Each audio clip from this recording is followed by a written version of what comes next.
Hi, Alex. You're in the video. Hello, everyone. Welcome back to the Lunchroom Syndicate. I am Christopher. Welcome to this live. If you're watching this post live, thank you. Doing the Jaguars React. It is Wednesday. I gave you a few days to kind of digest everything, kind of go over some things. As the Jaguars, not so shockingly, lose again, 28-22 to the Washington Commanders. A game they absolutely could have won. Had a fourth quarter lead, had an 8-point fourth quarter lead, scoring 19 out of 22 points in the second half. But unfortunately, the defense and at times Trevor Lawrence gave up this game. And it shows a lot. You never want to take too much stock into week one. Crazy things happen, and then ultimately, as we get, you get to week 10, you're like, oh man, week one, who knew? Jacksonville is actually a good example of that from a couple years ago when they went 1-15. They beat the Colts in week one and lost every other game after that. So can't really take a whole lot sometimes out of week one, but I think we can take some things out of this loss. Let's start with some positives. The run game looks really good. Etman and Robinson combined for 15 carries for well over 100 yards. Their average was really, really good. There is a bit of me that goes, why didn't we use him more? James Robinson, there's a bit more understanding there because he's coming off the Achilles. You don't want to overdo it, but Etman only had 4 rushes in this game, and he averaged over 10 yards per rush. He also had 2 catches for 18. He did get targeted 4 times. I know he had a couple drops or a drop or two. And that's not good. But he still was productive. He probably should have got more carries at minimum. We should not have thrown 42 times to 18 rushes. That's just not a winning formula. I understand the Jags went down early and kind of big, and they were down 14-3 in the second quarter. But there's a lot of time left in this game to just abandon the run completely. I know Trevor Lawrence is number 1 overall pick from a couple years ago, and you expect him to be that guy, but sometimes you have to go with what works. And I think the Jaguars didn't always do that on offense. Doug Pearson seemed like he went away from the pass, maybe a little too quick, or went away from the run. I'm sorry, a little too quick in this game. Despite being down there, it's pretty clear that the running backs were really effective. A couple things I noticed. Third down efficiency. You can't give up to a team on defense third down efficiency of 70%. The Commanders were 7 for 10 on third down. That is atrocious.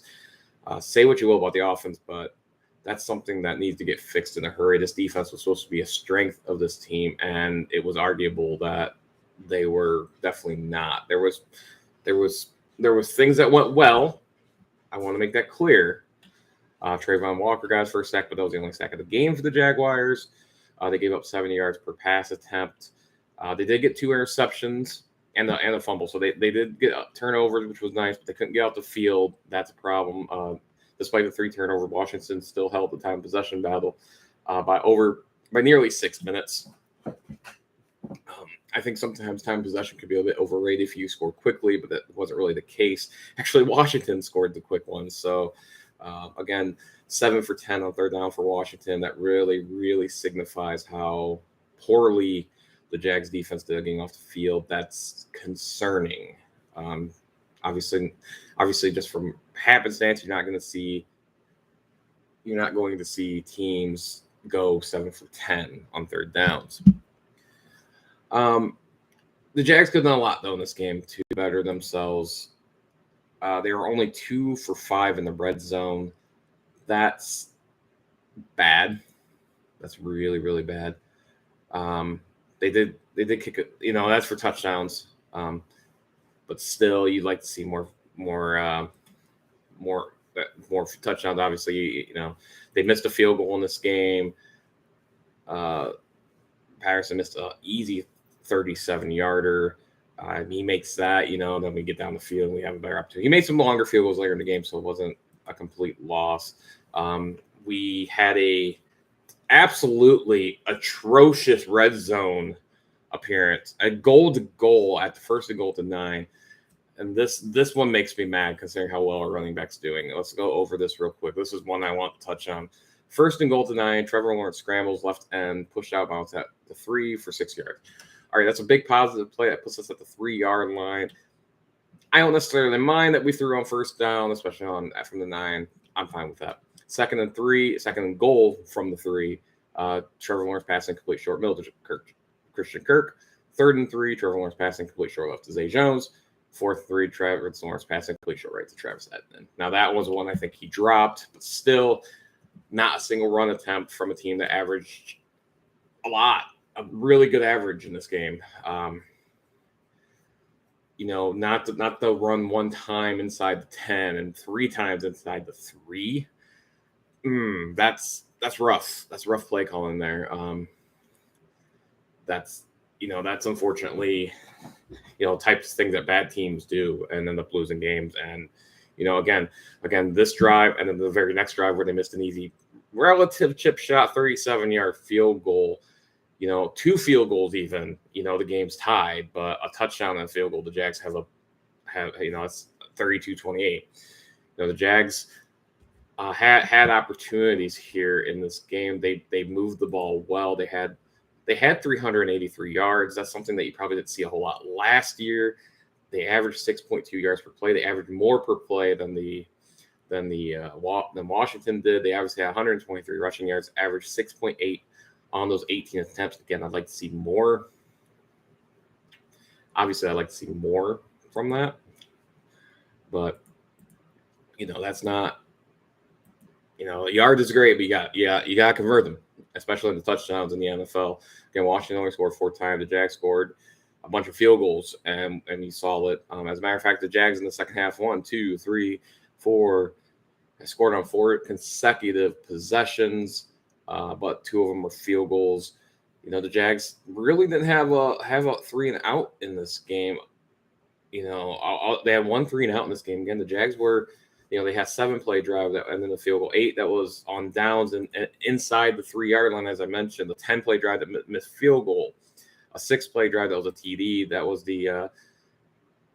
a James Robinson pass, another field goal when we got down to the 25. That was a weird 11-play drive, only 55 yards, but again, they held the ball. It was a good possession. They ended up with the field goal, and Patterson made a 43-yarder. He made some in the 40s. He didn't make long field goals. A 45-yarder on the next drive. That was 6 plays. And then we had 1 play that was after the interception by the defense. That was a touchdown, but we gave up an immediate touchdown. Then we only had 4-play drive. That was one of our worst drives of the game. Although the very first play was a 27-yard rush by Etienne. Again, let these guys run a bit. Obviously, that didn't really work out after that.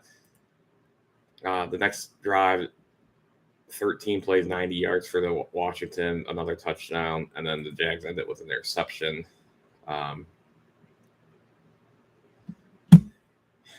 Is what it is, you like to see a little bit better there from the Jags, but you probably tried to force one. I didn't see the play, but ultimately what it comes down to is the Jags ended up with losing this game. Losing again. Something they've done a lot in their history, obviously, losing this game 22-28, 28-22. It was a road game that was a win there. Again, they had to lead in the fourth quarter. That defense needs to stop them, and they didn't. A win would have ended a 19 game, now a 20 game losing streak on the road. Would have ended a weird losing streak against an NFC team, which is not 17 in a row. There's a reason this team picked first overall the last 2 years. 1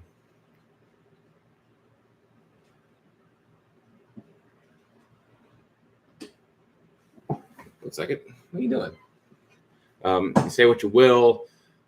Doug Peterson's obviously a much better coach than Urban Meyer, but there's still a lot to be fixed.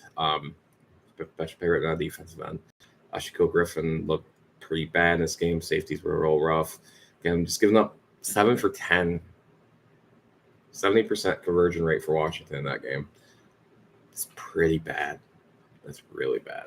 You don't you're not going to win too many games like that. And for the Jags going forward, you got to be able to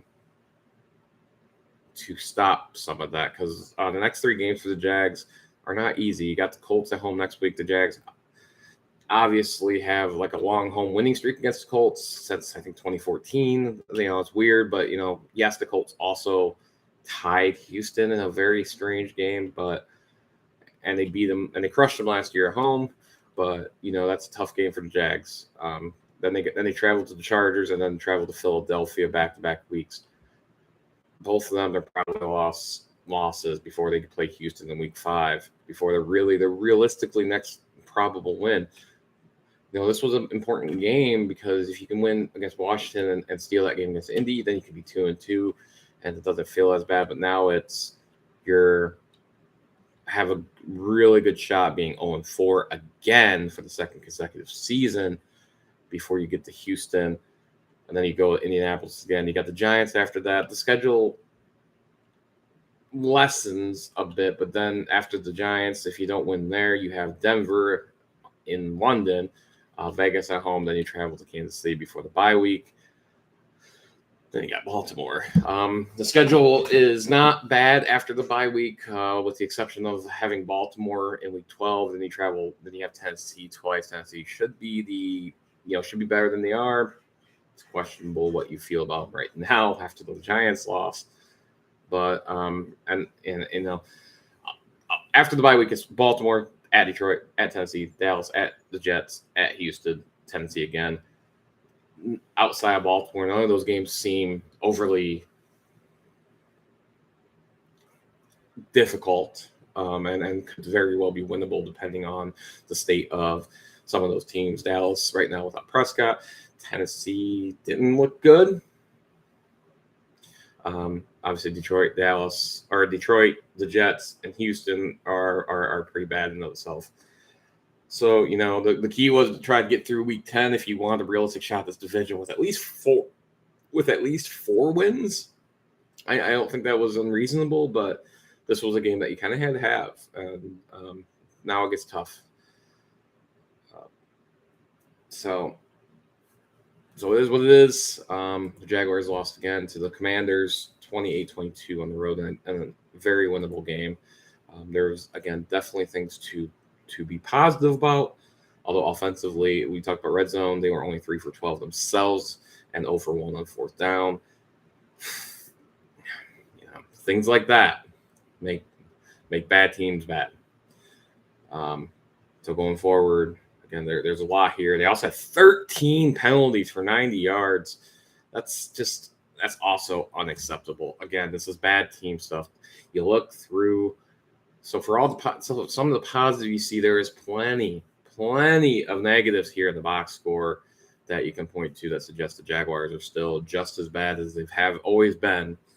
You hope that things get maybe a little bit more cleaned up as we go, especially on the offensive side and the defensive side. Just too many deep balls, too many big plays. They gave up 3 plays over. They gave up, back-to-back drives of just consistently long passes, a 49-yarder, a 24-yarder, and these guys were wide open, and it's, giving up 4 TD passes to Carson Wentz is not a good way to start your season. But anyway, that's all I wanted to talk about today with the Jags. Unfortunately, lose. Hopefully, going forward, we get better. Until next time, deuces.